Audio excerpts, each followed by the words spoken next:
Bienvenue sur Africa Cool Télévision, chers abonnés. Mbotena bino bipaïna so bozwami bino oyepe bozana ba abonné te to kosenga bino avec tout le respect. Bo s'abonner na chaîne na biso bokozala jamais déçu. Bo suka wana te cliquez aussi sur la cloche des notifications pour que bozala toujours tenu au courant na ba actualité oyo ezoleka na mboka na biso, plus précisément na ville province de Kinshasa oyo toye liboso na bino po na koyokisa bino mise au point oyo salami na ngambo ya hôtel de ville de Kinshasa et pas ya porte-parole ya gouvernement provincial. Par rapport à ba émeute oyo esalamaki entre ba musulmans mokolo ya clôture ya mois de Ramadan na bango oyo esalamaki mokolo ya le 13 mai Tolanda. Disons c'est quelques jours avant la tenue de cette cérémonie, nos services de renseignement ainsi que d'autres sources concordantes ont rapporté à l'hôtel de ville des rumeurs de potentiels troubles à l'occasion de cette cérémonie, selon laquelle l'aile qui n'avait pas été autorisée se préparerait à organiser des troubles ou des violences contre ceux qui allaient célébrer au niveau du stade des Martyrs. Saisi par cette information, le gouverneur de la ville de Kinshasa, après plusieurs tractations, va finalement convoquer les deux parties. Donc, c'est le mercredi qui s'était tenu une réunion autour du gouverneur de la ville de Kinshasa, réunion à laquelle avait pris part le commandant, le ministre provincial de l'Intérieur, les commandants de la police provinciale de Kinshasa et d'autres services de renseignement. Il était question de régler ces problèmes. Vous savez que nos frères musulmans, c'est comme les catholiques qui accordent une importance capitale à la célébration de la fête de Noël ou de Pâques. Ce sont des événements qui sont sacrés. Aujourd'hui, ce n'est toujours pas aisé de dire aux gens, non, les gens qui ont la liberté d'expression, vous ne célébrez pas telle activité. Mais nous avons la responsabilité d'encadrer, de réunir tous les moyens afin que la sécurité des personnes et des biens soit assurée. Voilà pourquoi, alerté et informé de cette situation, Son Excellence, Monsieur le Gouverneur, va réunir toutes les parties en présence pour demander à ce qu'une des parties puisse se choisir un autre endroit. Pourquoi il a fait? Parce que selon notre entendement, n'ayant donné l'autorisation qu'à une partie en présence, nous n'étions pas informés, malheureusement, que l'autre partie également disposait de preuves qui attestaient qu'elle avait payé pour occuper le stade des Martyrs. Donc, quand on demandera aux autres d'aller ailleurs, ils vont dire non, nous ne pouvons pas aller ailleurs parce que tous, d'abord, ils vont nous brandir les récits pour dire non, nous avons payé pour l'occupation du stade. Donc le stade était libre ce jour-là. Quand on nous a donné quand on nous a autorisé de payer, ça signifie que le stade était libre. Alors aujourd'hui, vous nous demandez d'aller ailleurs, ça signifie que vous voulez protéger l'autre aile. Posant la même question, on s'est rendu compte, avec étonnement, que les deux parties avaient payé au stade des Martyrs pour occuper les lieux pour la même date. Vous comprendrez que nous nous sommes retrouvés en difficulté. On s'est retrouvés dans une situation pas facile à gérer. Et on a dit, après avoir essayé d'harmoniser les vues, le gouverneur de la ville était obligé de brandir la menace, de dire, bon, dans ces conditions, aucune des deux parties ne va occuper le stade. Vous devez chercher d'aller ailleurs. Ils ont refusé de récupérer leur argent. Après concertation entre les parties, nous étions agréablement surpris de constater que les partis sont revenus auprès du gouverneur pour dire non, nous sommes concertés et nous estimons comme croyants musulmans que nous ne pouvons pas gâcher cette fête. C'est une fête tellement importante pour nous que pour la République démocratique du Congo, nous allons profiter de cette occasion pour sceller la paix. Bon, chers frères et sœurs, vous êtes pères de famille. Deux de vos enfants qui se battent généralement viennent vous dire, papa, nous voulons faire la paix. Quel est ce père de famille qui va dire non, je ne vous encourage pas à faire la paix? Au moment où le chef de l'État a appelé tout le monde à l'unité nationale. Au moment où nous avons besoin de fédérer nos efforts pour que tous nous soyons ensemble et que nous puissions soutenir nos forces armées. Nous avons demander. Vous êtes sûr? Dit oui. Voilà ce que nous proposons. comme la cérémonie a deux parties, il y a la partie d'ouverture, donc il y a une aile qui va présider la cérémonie d'ouverture et l'autre partie va prononcer le serment de clôture, une façon pour nous de témoigner notre réconciliation. Et ils nous ont même rassuré qu'ils allaient faire leur entrée ensemble, donc chaque représentant accompagné de ces imams, ils allaient faire leur entrée ensemble et ils s'étaient engagés à sensibiliser, à mobiliser leurs troupes pour adhérer à cette initiative de paix. Mais c'était pour nous un ouf de soulagement. Tout logiquement, nous nous sommes dit, c'est ce que nous recherchons, à ce que ces gens, ces frères se mettent ensemble. S'ils ont décidé de se mettre ensemble, nous, tout ce que nous avons à faire, c'est de prendre des dispositions pour que cette cérémonie soit encadrée. Parce que je rappelle qu'il s'agissait de deux groupes qui détenaient tous des preuves, des récits pour l'occupation de ces lieux. Et là, après des échanges, après l'entretien, les deux frères, les chefs de délégation, se sont embrassés devant nous pour sceller la paix, pour sceller la réconciliation devant le gouverneur de la ville, devant tous les autres, ils se sont embrassés et on a ri, tous nous avons applaudi. Vous avez des enfants qui ne s'entendent pas, qui font la paix. Pour un papa, pour un père de famille, c'est un pari gagné. Papa non, biso to yokani, to zosilisa matata ezalaka entre biso, yo en tant que papa, o accompagner biso. Papa ni na koboya. Papa ni na koyebisa bana na ke non, na lingi boyokana te, bokende bo continuer ko bunda. Papa nyonso akosepela. Totuni bango, ceux qui allaient qui rassurer, balobi, ok c'est bien. Bayambani liboso ya mokonzi ngumba Kinshasa. Pona ko lakisa ke non, bayokani. Bisonyo soto sepeli.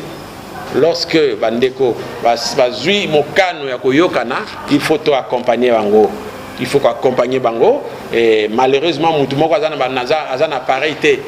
Na ndenge tozali awa tozo solo lawa okoki koya ozo solo bisika no kuna eza boye moyen na ba motema na yo ezalité on fait confiance na batu to encadrer to ba disposition pour to loba kipe mokonzi mboka mokonzi ngomba Kinshasa non mais c'est très bien ceux qui bosili si kuna tango boko zonga to kutana comme ça to mema sango elamu na mokonzi mboka papa Félix de sorte que ye moko a scellé réconciliation entre bino donc toza ko condamner makambo wana Kinshasa ezali ville oyo na République démocratique du Congo mobimba tozali en pleine reconstruction donc to lingité batu batia mobulu to lingité et décourager batu mususu bazana posa ko ya ko sala misala ba na Kinshasa ba ko banga ke boye na boye non il y avait des troubles des fouteurs des troubles bazali maîtriser et puis pour le reste l'état azali ko sala mosala na ye.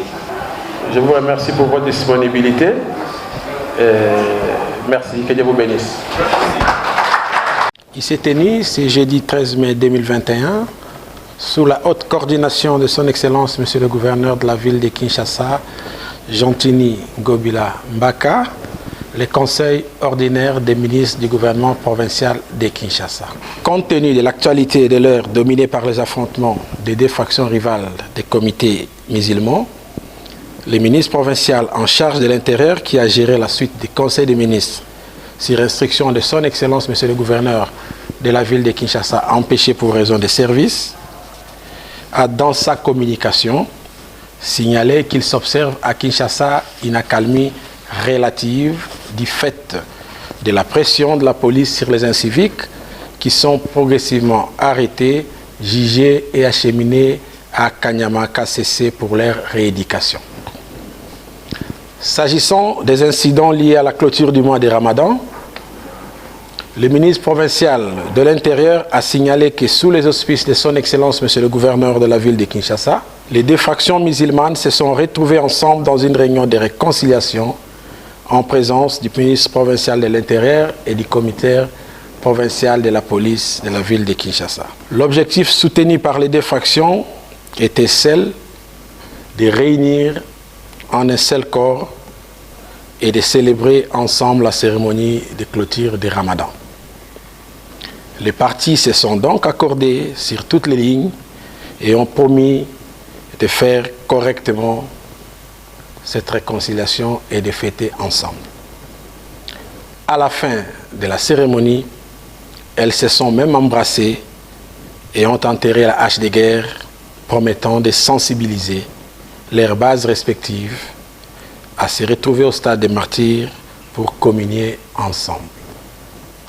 À notre grand étonnement, les partisans des deux camps rivaux se sont affrontés et nous déplorons tous les dégâts humains comme matériels. Les recherches se poursuivent en ce moment précis pour établir les responsabilités et donner les bilans définitifs. Sur le plan de la digitalisation des actes de l'état civil, l'autorité urbaine a pris la décision, pour besoin d'efficacité, de mettre fin avec hologramme et a instruit le ministre provincial de l'Intérieur, Sécurité, Justice et Affaires coutumières de contracter avec un nouveau partenaire car l'ancienne société ne permet pas à la ville de gagner quelque chose. L'autorité urbaine a également instruit le ministre provincial de l'Intérieur de faire l'état des lieux des cimetières de Kimbanseke et de prendre les dispositions pour mettre fin à la profération des tombes et à la spoliation de ces sites. S'agissant du cimetière de Kimwenza, sur demande de son Excellence Monsieur le Vice-Premier ministre, ministre de l'Intérieur, Sécurité et Affaires coutumières, les différentes missions et rapports de la commune ont montré que les conditions sont finalement réunies pour la désaffectation de ces sites. Le ministre provincial en charge de l'Intérieur a aussi porté à l'attention des membres du Conseil que l'opération d'évacuation des marchés pirates à travers la ville de Kinshasa s'exécute normalement tout en signalant la résistance de l'auditorat militaire qui gère et qui gêne l'activité de la police commise à cette tâche. Le ministre provincial en charge du budget a rappelé à l'attention des membres du Conseil des ministres les instructions de son Excellence Monsieur le Gouverneur de la ville relatives à la bonne gestion. S'agissant des dépenses à exécuter en procédure d'urgence, il a été décidé également que dorénavant, la régularisation soit faite à la fin de chaque semaine. S'agissant du budget d'intégration à l'Assemblée provinciale de Kinshasa, il a été porté à la connaissance des membres du Conseil que le projet dédié d'intégration budgétaire a été approuvé au cours de la dernière session de l'Assemblée provinciale de Kinshasa. Le ministre provincial en charge du plan a sollicité l'organisation de l'évaluation à mi-parcours des actions du gouvernement provincial et en corollaire des moyens financiers conséquents. Il a également annoncé l'organisation du forum d'investissement de Kinshasa, étant donné que la ville de Kinshasa est la seule ville de la République démocratique du Congo prise en compte dans les enquêtes de l'équipe Doing Business de la Banque mondiale, enquête visant à coter et classifier annuellement la performance des 190 économies du monde et mérite à ce titre une attention particulière de la part des décideurs afin d'y assainir son environnement des affaires et les rendre propices ainsi attrayants.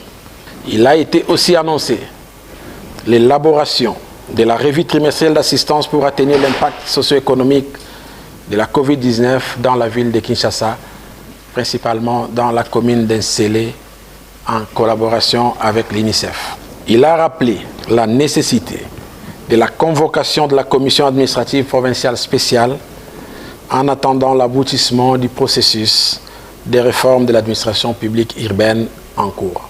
Le ministre provincial du Plan a rappelé la note circulaire du 29 mars 2021 à l'attention des gestionnaires du personnel administratif de la ville de Kinshasa relative au recrutement et à la gestion du personnel administratif de la ville de Kinshasa, selon laquelle les agents déconcentrés mis à la disposition de son Excellence Monsieur le Gouverneur de la ville par une commission d'affectation de leur ministère des tutelles ne peuvent entrer en fonction qu'avec la signature d'une commission d'affectation locale du gouverneur de la ville ou du ministre provincial en charge de la fonction publique.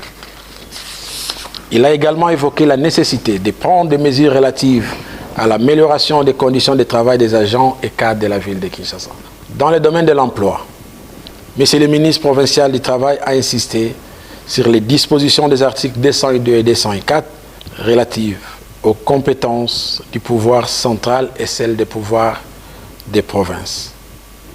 En ce qui concerne la gestion de certaines matières, tout en déplorant l'évasion des recettes de la ville de Kinshasa au profit du pouvoir central, contrairement à d'autres provinces, spécialement pour les cas de procédure de l'obtention de la carte biométrique pour les étrangers délivrés en province dont les frais doivent être normalement déversés dans les trésors urbains.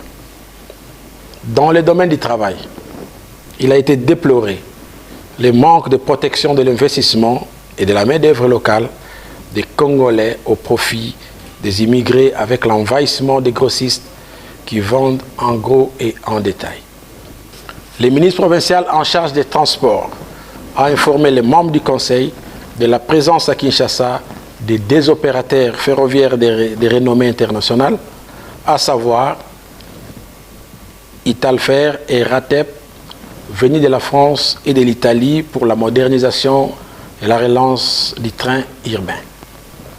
Il a également soulevé la nécessité pour le gouvernement provincial d'arrêter des mesures urgentes en vue de juguler les embouteillages dans la ville de Kinshasa qui perturbent et paralysent le trafic en imposant des sacrifices à la population quinoise.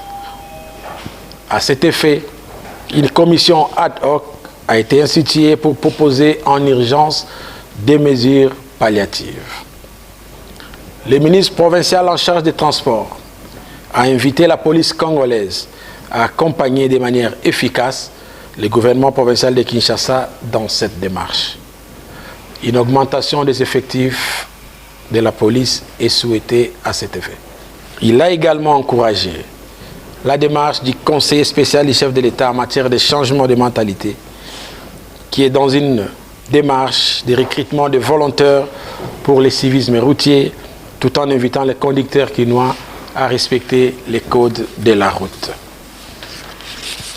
Il a également annoncé pour les prochains jours le lancement de l'opération d'identification des motocyclistes dans la ville de Kinshasa. Madame la commissaire générale en charge de l'environnement, affaires sociales, genre, famille et personnes vulnérables a brossé un rapport détaillé sur l'état d'avancement du processus d'opérationnalisation de l'unité spéciale pour la protection de l'environnement, avec comme mission de vulgariser, sensibiliser, concrétiser, conscientiser et éduquer la population sur les règles de l'assainissement du milieu et de l'hygiène publique.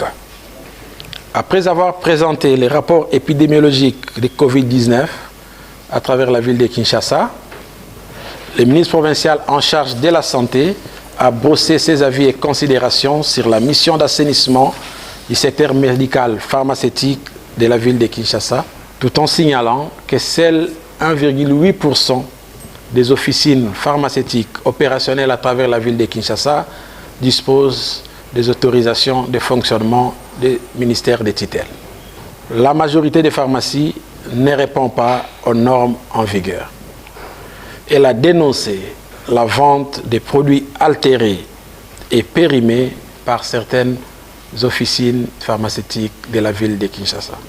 Elle a aussi annoncé le lancement pour le mois de juin de la deuxième vague de distribution de moustiquaires imprégnés dans des zones de santé non encore servies. Les membres du Conseil des ministres du gouvernement provincial de Kinshasa se sont engagés à redoubler d'ardeur pour donner satisfaction aux attentes de la population quinoise. Commencé à 16h, le Conseil des ministres s'est terminé à 21h40.